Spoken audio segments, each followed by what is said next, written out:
오늘 우리에게 주신 하나님의 말씀은 구약 성경 시편 149편 1절에서 9절까지 말씀입니다. 말씀을 봉독하겠습니다. 할렐루야, 새 노래로 여호와께 노래하며 성도의 모임 가운데에서 찬양할지어다. 이스라엘은 자기를 지으신 이로 말미암아 즐거워하며 시온의 주민은 그들의 왕으로 말미암아 즐거워할지어다. 춤추며 그의 이름을 찬양하며 소고와 수금으로 그를 찬양할지어다. 여호와께서는 자기 백성을 기뻐하시며 겸손한 자를 구원으로 아름답게 하심이로다. 성도들은 영광 중에 즐거워하며 그들의 침상에서 기쁨으로 노래할지어다. 그들의 입에는 하나님에 대한 찬양이 있고 그들의 손에는 두 날 가진 칼이 있도다. 이것으로 문 나라에 보수하며 민족들을 벌하며 그들의 왕들은 사슬로 그들의 귀인은 철고랑으로 결박하고 기록한 판결대로 그들에게 시행할지로다. 이런 영광은 그의 모든 성도에게 있도다. 할렐루야. 매일 성경 순서에 따라 시편 149편을 살펴보겠습니다. 149편은 146편부터 시작되는 할렐루야 시편에 속합니다. 이 시들은 형식적으로 할렐루야로 시작을 하고 할렐루야로 끝을 맺습니다. 이를 146편부터 150편까지 지키고 있습니다. 이 시들은 시편 전체를 마무리하는 찬양시입니다. 그래서 시편 전체를 마무리하기에 어떤 특정한 시기로 한정하기보다 시편 전체의 내용을 정리하는 그런 시라 할 수 있습니다. 이 시에 담긴 신앙의 고백을 살펴보겠습니다. 오늘 본문 1절에는 새 노래로 시작을 합니다.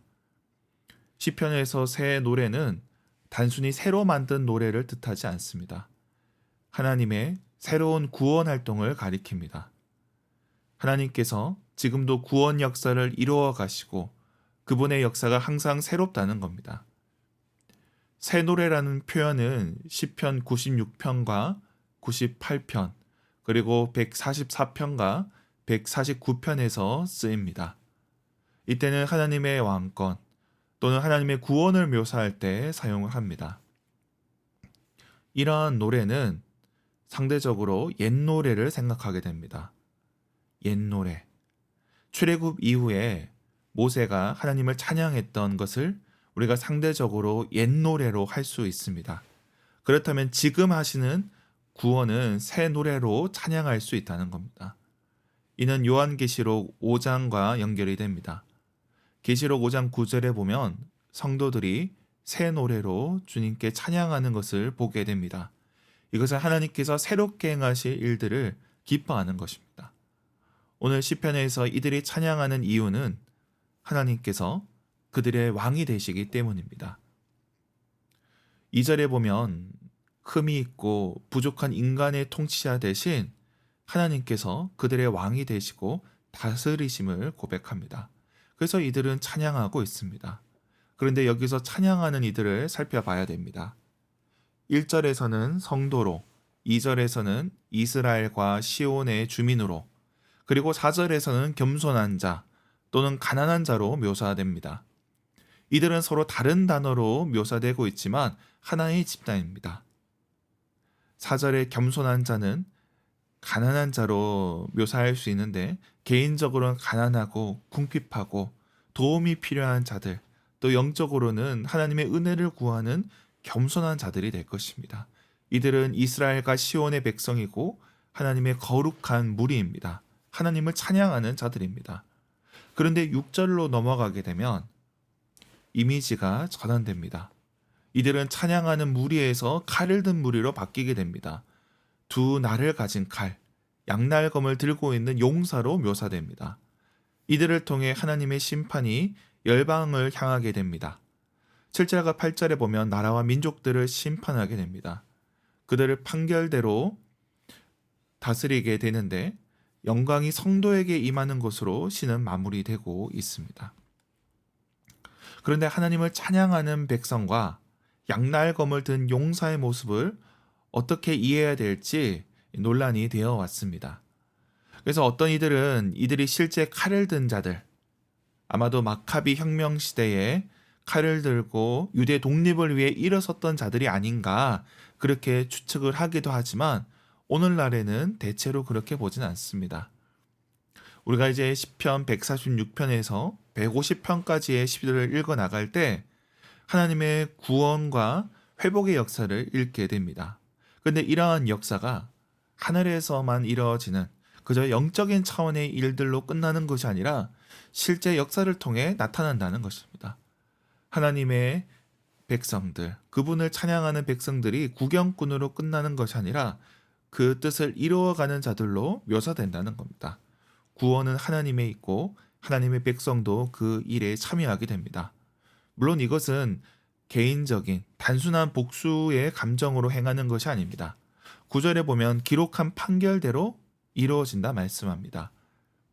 이스라엘 민족의 어찌 보면 약소국가의 자격지심이나 복수 또는 자의적 판단이 아니라 하나님께서 정하신 대로 하나님의 뜻대로 심판이 이루어진다는 것입니다. 동시에 하나님의 심판은 이미 기록되었고 확정적이라는 뜻이기도 합니다. 하나님의 백성은 기록된 대로 심판하며 그 뜻을 이루어가는 자들이 됩니다. 하나님께서는 오늘날에도 온 세상의 주관자가 되십니다. 그분은 지금도 구원을 이루어가고 계십니다. 우리에게 새 노래를 주시는 분입니다. 크게 보면 나라와 민족들 그리고 강대국들이 자기 마음대로 행하지만 저들도 하나님의 판결대로 심판을 받게 될 겁니다. 하나님께서는 불의한 자들에 대해서 양날검으로 심판하십니다. 그런 하나님의 심판이 불의한 자들에게 임하게 될 겁니다. 확정되어 있습니다. 당장은 불의가 판을 치더라도 결국 저들은 끝이 있다는 것입니다. 또한 하나님께서는 자기 백성들을 건져주십니다. 우리로 새 노래를 부르게 하시고 역사 속에서 믿는 자들을 사용하십니다. 이 땅의 교회와 성도들은 주님의 뜻을 구하며 겸손하게 행해야 될 것입니다. 때로는 절망스러운 상황이라도 무너지지 말고 새 노래를 불러야 될 것입니다. 하나님의 때에 우리를 용사로 사용하실 것입니다. 말씀을 맺겠습니다. 하나님께서는 오늘도 새 역사를 이루어 가십니다. 우리 대학촌 교회와 성도들은 새 노래를 불러야 될 것입니다. 오늘도 주님의 구원을 바라며 새 노래를 부르는 저와 여러분이 되길 주님의 이름으로 축원합니다. 기도하겠습니다. 하나님 아버지, 우리에게 새 노래를 주시니 감사합니다. 우리 입술에 찬양을 허락하사 주님을 영원토록 높이게 하옵소서. 주님의 구원을 노래하며 전진하는 주님의 백성, 주님의 용사가 되게 하여 주옵소서.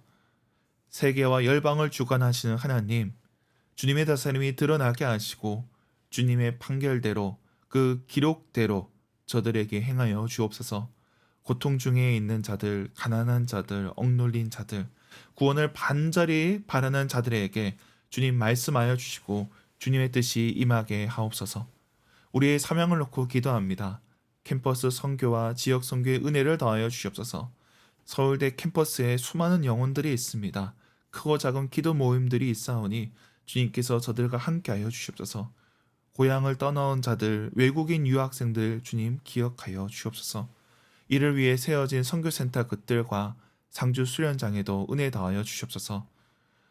우리의 어린 자녀들을 위해 기도합니다. 영유아 유치부 어린 자녀들 저들과 함께하여 주시고 저들이 믿음 안에 자라가게 하여 주시옵소서. 태중의 아이들을 위해서 기도합니다. 하나님께서 생명을 허락하여 주셨사오니 저들이 태중에서 잘 자라가게 하시고 또 기쁨으로 만날 날을 허락하여 주시옵소서. 또 태의 열매를 놓고 기도하는 가정들, 또 오래 기다려온 가정들도 있사오니 주님께서 저들에게도 응답하여 주시옵소서. 우리 가운데 연약한 지체들을 위해서 기도하오니 병상에 있는 자들을 긍휼히 여겨 주시옵소서. 우리 청년들과 함께하여 주셔서 저들이 주님의 용사로 세워지게 하여 주시옵소서. 멀리 나가 있는 자들, 유학으로 취업으로 군 복무 중인 자들 주님 함께하여 주시옵소서. 감사드리며 예수님의 이름으로 기도드립니다. 아멘.